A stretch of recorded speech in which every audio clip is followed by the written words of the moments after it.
Hello and welcome to Royals on Tour, episode 2. It's day 3 here in Ireland and the boys are back on the grass. We'll be getting to behind the scenes of training, and also later on we'll be taking your questions and putting them to Tom Norcott and Jack Stevens, the Goalkeeping Union.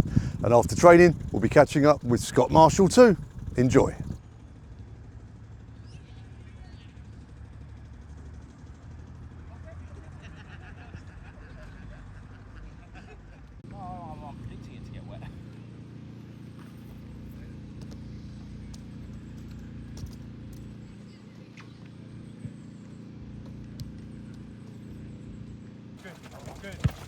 Good. Land in a good position when you take off. When you land, when you take off.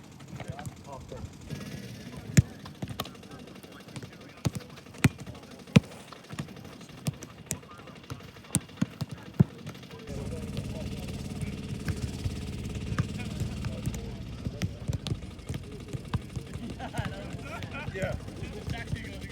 Good. High. Yes, Jack. Great take. Good. Hold your shape, Joel. Yes, Joel. And the exercise. Good. Keep that ball shifting. It's a little bit sticky. 2 touches if you can. Pop it in, pop it off. Pop it in, pop it off. Yes, Sax. Wakey, lad. Sax, you right? Any chance then? Come on. That's a bit better. Yes, let's go. Good. Nice and aggressive. Watch yourself, Kel. Good. Up you go. 15 yards up to the red cone. Good. Let's go. Luca, we're back on the pitches. Talk us through what you're doing here. What's all this technology about? So basically we've got GPS, we're tracking all the players live. As you can have a look around, each individual player has their own vest and unit. That tracks all the metrics that we look at, so total distance, high speed distance, essentially how hard and how fast the players are working. So it's a great tool for us. We use Stat Sports and they've been really good to us for the last few years. So yeah, we can generally see which players push harder, which players need a little nudge forward, but overall, It's all happening live on your screen, and then I guess you're then communicating that to Noel and the boys and the coaches, and then they can adjust accordingly? yes, so we get live feedback, so we can see what we're doing in the moment, when we need to make small tweaks. Generally where we pre-plan everything, we know what's going on to next, but sometimes we might open up bigger spaces or pull back a little bit just based on what our outcomes are. And the pre-season as well, I guess this data is really vital. Yeah, so it's essential that we get the data pretty sharpish after training, so we can turn it around, and yeah, generally we can get it before the meeting just so we can plan for the next session if we need to adjust our outcomes really. And what about this place? This is a nice place to work, isn't it? Yeah, it's unbelievable. We've had a small walk this morning as well, so gone round to the back of the woods, but the training pitches, the gym, the facilities, I think you've got everything you need here, so tennis courts and paddle courts down the road. So. Right, we'll let you get on with it. Keep up the good work. Thank you very much.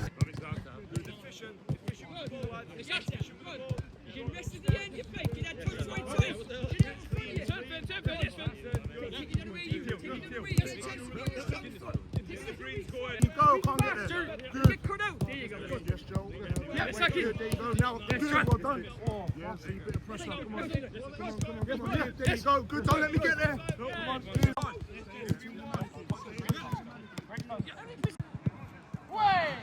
Play.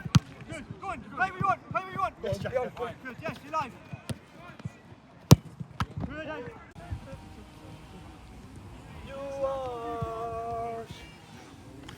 What's your song on the day, Joe? Yours.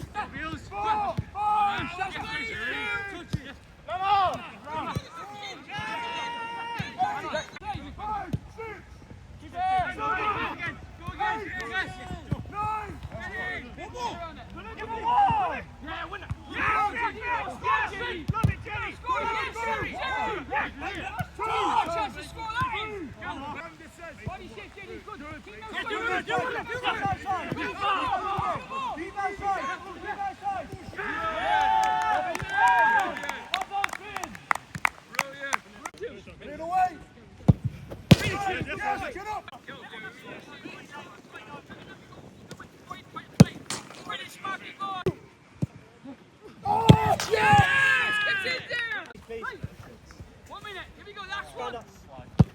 Yes, Joe! Come on! Come on, Joe! Save! Up we go! Give me free for the goal! Come on, Feeny, please, Joe! Yeah!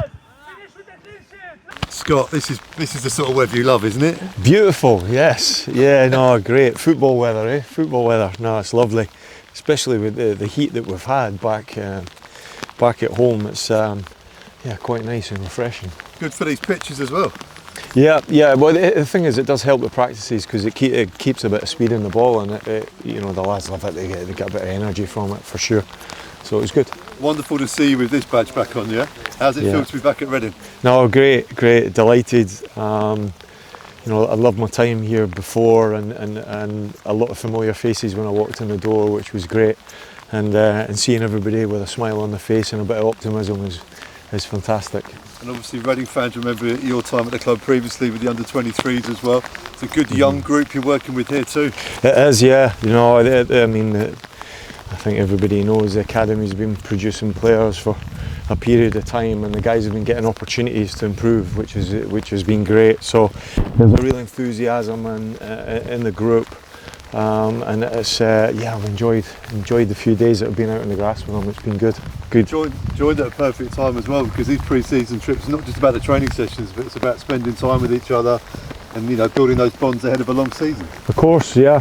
I mean, it's always nice to come away and go in a little bit of a different environment where you're almost 24/7 a little bit, and you just get to find out a little bit more about everybody and individuals, and for a period of time, and spend a bit of time together and start bedding some ideas in about what we're looking for throughout the season, and you hope that some of the bonds that get created over the next few days, they'll stand them in good stead when the games begin. And working with Noel Hunt again, that must be good. Yeah, great. His enthusiasm's magnificent, and so many ideas and about the game, and he's got a way of playing that was really successful at the back end of the last season. So we're looking to build on that and continue on that for sure. Great. And talking about this week, obviously building towards a big pre-season fixture for the club, Tottenham Hotspur on Saturday. A great moment for the fans to come back to the Select Car Leasing Stadium. That's a great game to come into. Yeah, it is. I mean, a Premier League opposition. They're fantastic players at that level in the Premier League now. So really looking forward to that. And the attendance is going to be good, isn't it? We've seen the numbers that are coming into the game to see it. So exciting game, and it'll be great to see these guys up close for sure. And in terms of preparing for that game, obviously it's a pre-season game first and foremost, which is getting stuff into the lads for the League One campaign. But how do you prepare for a Premier League opponent on a Saturday for a friendly?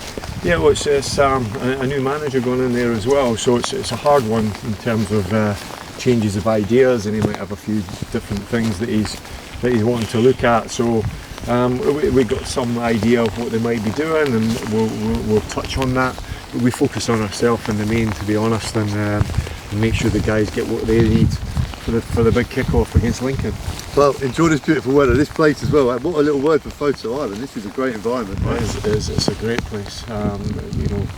Unfortunately it's been a bit wet, but we've really enjoyed the environment. It's a great hotel and great setup. Pitches are excellent as well, so a great day. A great place to come for a couple of days and get some work in. Really good. Well, keep up the hard work, and we'll see you soon. Right, you sent your questions in for Jack and Tom. We're going to have a bit of fun with the Goalkeeping Union. Take it away, boys. Hi, I'm Jack. Hi, I'm Tom. We're going to be answering some of your questions. What made you sign for Reading FC? I think just a big club, a team that wants to be fighting around the top of the table. And yes, it was an exciting sort of project to be a part of, and definitely a local club to me. And yeah, it's an exciting one for me. What advice would you give your 18-year-old self upon your release and stuff? I think just be patient, keep working hard, keep everything sort of happens for a reason, and just keep going, and just keep believing, and cool. Right, for Tom, how did it feel for Tom to make his debut for Reading? It was a dream come true, to be honest. I've been at the club since I was 8, so it's all I've known, and when Ruben gave me the nod, I couldn't wait. I was so excited. Yeah? Yeah, dream cool. come true. Nice, well done. What music do you listen to? I listen to a mix. I listen to anything, to be honest. I like house at the moment. Yeah? Yeah, bit of pauser. Yeah? Raver? A little bit. Nice. And how tall do you think the stadium is? I know you know the answer. It is 22 metres, yeah. Is it, yeah? Yeah, it's 22 metres. And what did you say? You say you reckon you can jump off the top? Could jump off the top and land it, yeah. With a roll? With a roll, with a rolly Okay. pole. I don't think so, but okay. If you could play in any position, where would you play? I reckon centre half. Centre half? Yeah. I reckon I could do a right back slot. You just stay at home right back, you know, like the old Gary Neville one. Just, you know, hook it down the line and just stay in my slot. Who's the GOAT goalkeeper in your eyes? It's Manuel Neuer. Neuer? Yeah, 100%. Okay, yeah. I like Petr Cech. Yeah, I could Maybe a bit see that. before I your could see time, that. maybe that. Little bit. Neuer, I think Neuer's clear. Okay, cool. What gloves do you wear? One glove. Yeah. I was Yeah. wearing one glove for a couple of years. I've just recently started wearing soles. But yeah, both of them are top gloves, aren't they? Yeah, yeah. I like them. Okay, what outfield player do you think would be the best in goal and the worst in goal? I don't know, worst would probably be someone short like Tib, maybe. Maybe, yeah. Maybe. Best though, I'm not I'd sure. put Sticks. You reckon in goal, Stick? Yeah. I think he'll like dive at people's feet and that. Yeah, he's a bit pretty more- game, isn't he? Yeah. Yeah, I'll give you a Yeah? Stick, yeah. Okay. So the best and the worst at pool and table tennis, Now I know Stickers is the worst at table tennis. is it? He's by far the Okay. worst, yeah. I've only ever seen Wingy and Joel be playing, Yeah. so whoever's the worst out of them two, I don't know. I haven't really seen anyone else playing. I think those two are the best, and yeah, Stickers is definitely the worst at table tennis. Okay, cool. Right, you got to nominate a person for tomorrow. Michael Stickland. Yeah, we're gonna go Finn Burns. Thanks a lot for watching, and yeah, stay tuned for tomorrow. Hopefully you got some more tricky questions for the boys. That's it for this episode. Many thanks for watching. Get your questions in for Finn and Stickers, and we'll be back later today to wrap up Reading's trip to Photo Island. Stay tuned.